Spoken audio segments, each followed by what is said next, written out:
When I stepped into the role of CEO, my job was to transform a well-known Australian brand on the brink of collapse. And there were just two questions that helped me do exactly that. They're designed to help me diagnose whether the issue is a fit for market issue, because if it is, that's fundamental and that's where we need to start. But these two questions only work if you are entirely prepared to be brutally honest with yourself in answering them. So I'm going to tell you what those two questions are, and we're going to walk through how to assess whether your business has legs or not. The first question is, does the market actually want what I'm selling? This question goes straight to a matter of demand, which must be present in order for any business to be successful. Now, you need to be honest, because it's really easy to be flippant in answering this question and just say, yeah, of course, the market wants what I'm selling.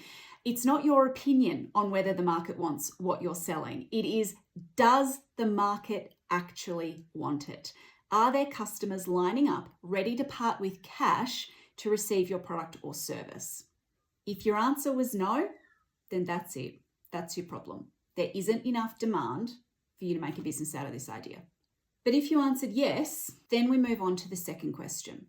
So if there is indeed a demand for your product or service, the question is, why aren't people buying it from you?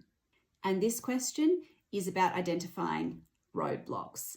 There is demand, but nobody is reaching that finish line of a purchase. What is going on in here that is deterring people from actually purchasing from your business? And this could be a million things. It could be that your website's too clunky, you don't offer the right payment options. It could be that your distribution period is too long. It could be that your customer service was rubbish. It could be that they couldn't find the information on the product or the service that they were needing in order to make sure that they actually wanted to go ahead and buy. It could be that they just don't trust you. They don't know enough about you. It could be any number of reasons. The price could have been too high. The price could have been too low. Therefore, they thought that they were going for the cheap option. It could be almost anything. And this is where you've got to do the work. Because until you identify exactly what it is that's keeping you stuck in here, you can't resolve it and you can't move forward. But I guarantee, if your business is struggling and you're in a turnaround situation, there is something going on in here. Because a successful business is not luck.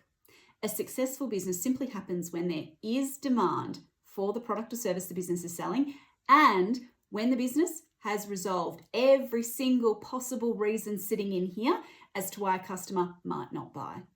For me, the reason sitting in here was that our model was wrong. What we thought people wanted, they didn't actually want. While there was overall demand, the way that we were delivering our service didn't meet expectations of the market.